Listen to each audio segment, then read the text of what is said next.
Oi pessoal, tudo bem? Eu sou a Prof. Samira e eu vim aqui hoje apresentar para vocês o meu projeto que se chama Deixa que eu te conto. Para cada vídeo eu faço a leitura de um conto ou de um texto literário, seja nacional ou internacional, no intuito de compartilhar com vocês essa experiência de leitura. Para essa segunda fase do projeto, eu estou lendo esse livro da Clarice Lispector, Felicidade Clandestina. E para este vídeo eu vou fazer a leitura do terceiro conto do livro, que se chama Miopia Progressiva. Vou ler para vocês. Se era inteligente, não sabia. Ser ou não inteligente dependia da instabilidade dos outros. Às vezes o que ele dizia despertava de repente nos adultos um olhar satisfeito e astuto. Satisfeito por guardarem em segredo o fato de acharem-no inteligente e não o mimarem. Astuto por participarem mais do que ele próprio daquilo que ele dissera. Assim, pois, quando era considerado inteligente, tinha ao mesmo tempo a inquieta sensação de inconsciência. Alguma coisa lhe havia escapado.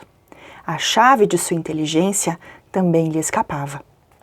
Pois às vezes, procurando imitar a si mesmo, dizia coisas que iriam certamente provocar de novo o rápido movimento no tabuleiro de damas. Pois era esta a impressão de mecanismo automático que ele tinha dos membros de sua família. Ao dizer alguma coisa inteligente, cada adulto olharia rapidamente o outro, com um sorriso claramente suprimido nos lábios. Um sorriso apenas indicado com os olhos. Como nós sorriríamos agora, se não fôssemos bons educadores. E como numa quadrilha de dança de filme de faroeste, cada um teria de algum modo trocado de par e lugar.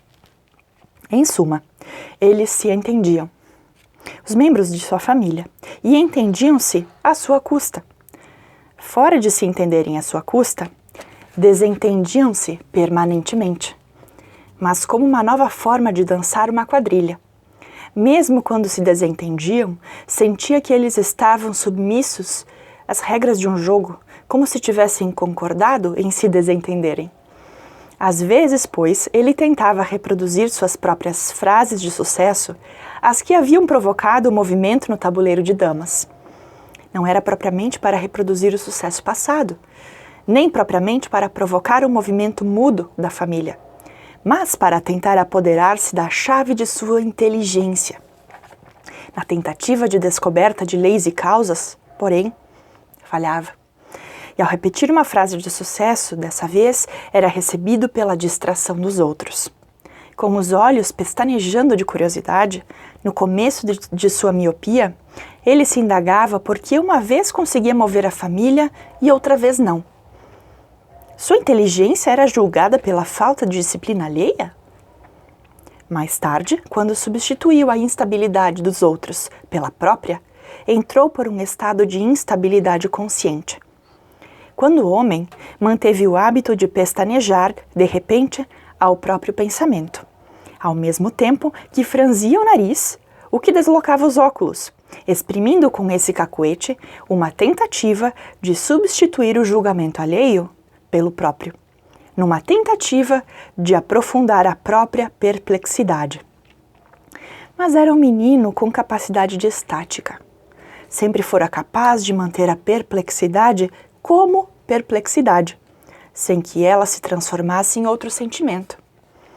Que a sua própria chave não estava com ele, a isso ainda menino habituou-se a saber. E dava piscadelas que, ao franzirem o nariz, deslocavam os óculos. E que a chave não estava com ninguém.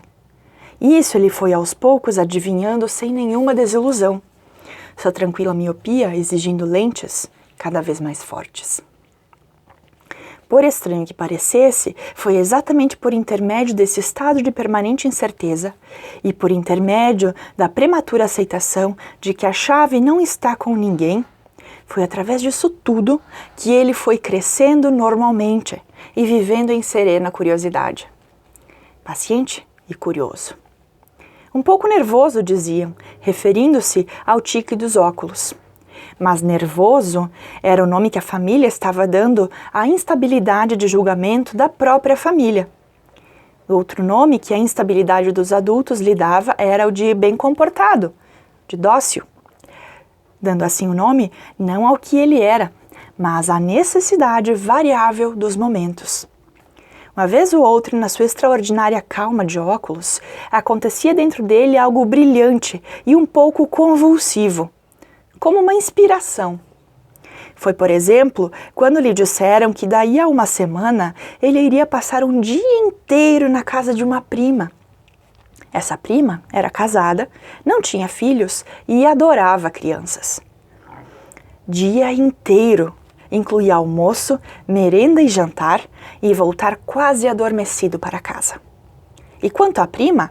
A prima significava amor extra, com as suas inesperadas vantagens e uma incalculável pressurosidade.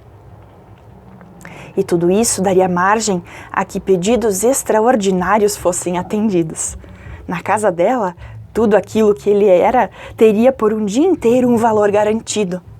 Ali, o amor, mais facilmente estável de apenas um dia, não daria oportunidade a instabilidades de julgamento. Durante o dia inteiro, ele seria julgado o mesmo menino. Na semana que precedeu o dia inteiro, começou por tentar decidir se seria ou não natural com a prima. Procurava decidir se logo de entrada diria alguma coisa inteligente, o que resultaria que durante o dia inteiro ele seria julgado como inteligente. Ou se faria logo de entrada algo que ela julgasse bem comportado, o que faria com que durante o dia inteiro ele seria o bem comportado. Ter a possibilidade de escolher o que seria e pela primeira vez por um longo dia fazia-o endireitar os óculos a cada instante. Aos poucos, durante a semana precedente, o círculo de possibilidades foi se alargando. E com a capacidade que tinha de suportar a confusão, ele era minucioso e calmo em relação à confusão. Terminou descobrindo que até poderia arbitrariamente decidir ser por um dia inteiro um palhaço, por exemplo. Ou que poderia passar esse dia de um modo bem triste, se assim resolvesse.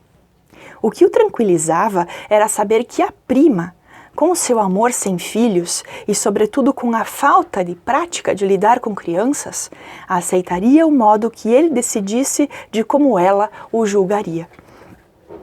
Outra coisa que o ajudava era saber que nada do que ele fosse durante aquele dia iria realmente alterá-lo, pois prematuramente tratava-se de criança precoce. Era superior à instabilidade alheia e à própria instabilidade. De algum modo, pairava acima da própria miopia e da dos outros, o que lhe dava muita liberdade. Às vezes, apenas a liberdade de uma incredulidade tranquila. Mesmo quando se tornou homem, com lentes espessíssimas, nunca chegou a tomar consciência dessa espécie de superioridade que tinha sobre si mesmo. A semana precedente à visita à prima foi de antecipação contínua. Às vezes, seu estômago se apertava apreensivo.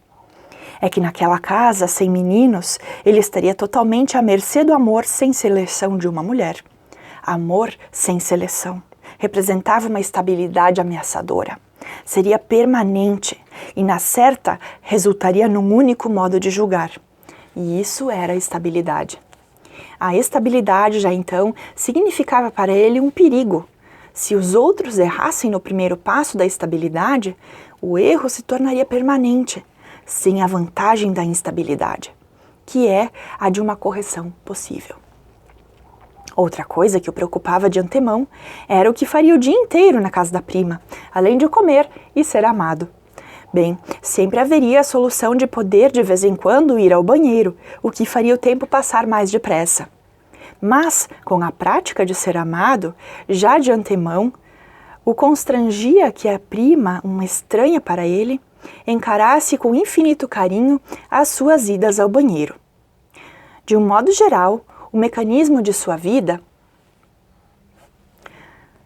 se tornara motivo de ternura. Bem, era também verdade que, quanto a ir ao banheiro, a solução podia ser a de não ir nenhuma vez ao banheiro. Mas não só seria durante um dia inteiro irrealizável como ele não queria ser julgado um menino que não vai ao banheiro. Isso também não apresentava alguma vantagem.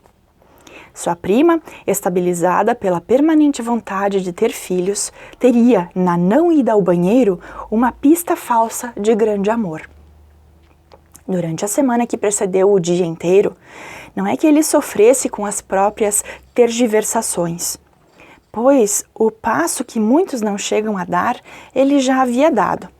Aceitara a incerteza de lidar com os componentes da incerteza, com uma concentração de quem examina através das lentes de um microscópio. À medida que, durante a semana, as inspirações ligeiramente convulsivas se sucediam, elas foram gradualmente mudando de nível. Abandonou o problema de decidir que elementos daria à prima para que ela, por sua vez, lhe desse temporariamente a certeza de quem ele era. Abandonou essas cogitações e passou a previamente querer decidir sobre o cheiro da casa da prima, sobre o tamanho do pequeno quintal onde brincaria, sobre as gavetas que abriria enquanto ela não visse. Finalmente entrou no campo da prima propriamente dita. De que modo deveria encarar o amor que a prima tinha por ele? No entanto, negligenciaram um detalhe. A prima tinha um dente de ouro do lado esquerdo. E foi isso, ao finalmente entrar na casa da prima, foi isso que num só instante desequilibrou toda a construção antecipada.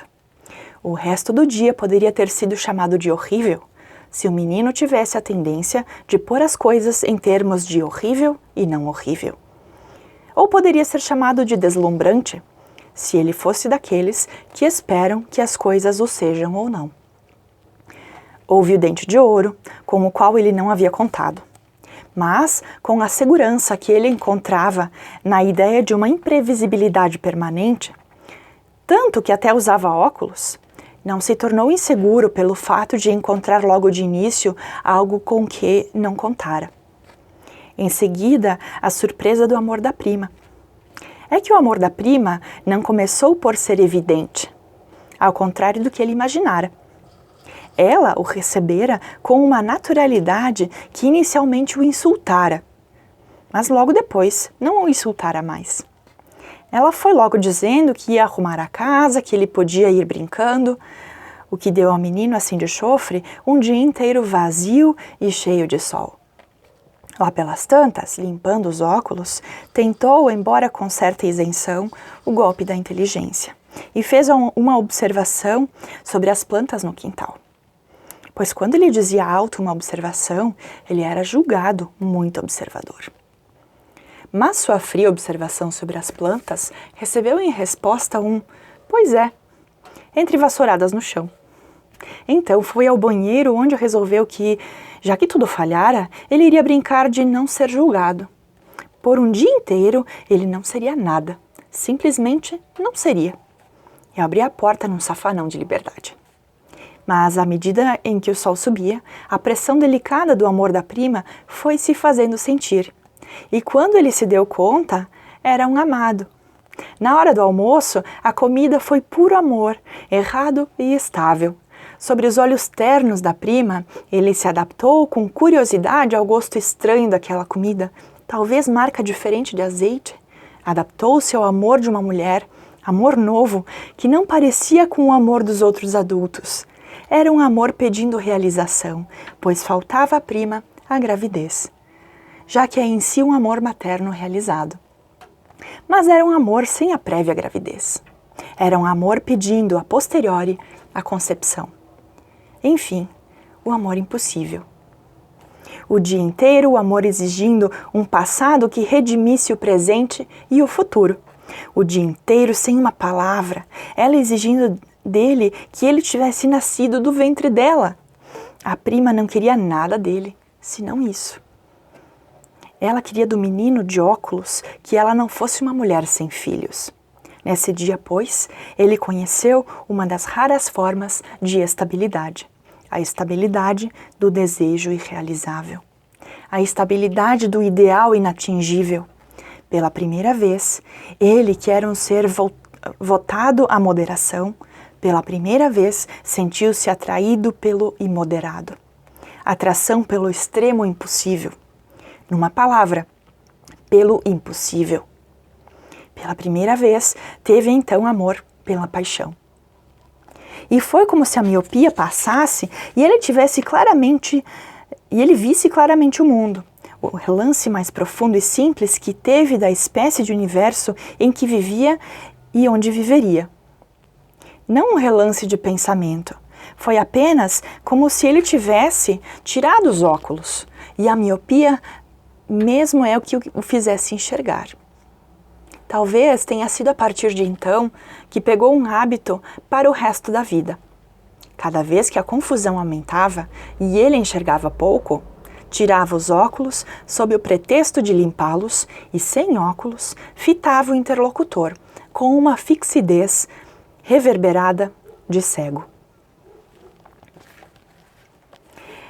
Mais um conto arrebatador da Clarice, mais um conto que me lembrou um pouco os contos de fada, pelas suas repetições, pelas palavras repetidas, né, usadas em várias frases, para marcar mesmo que aquilo era importante, que aquilo estava acontecendo numa outra vez.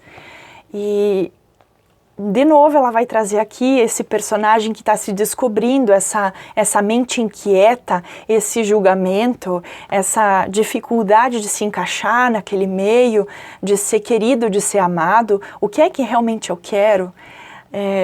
Mais um conto muito bonito. A cada conto eu estou me apaixonando mais por Clarice.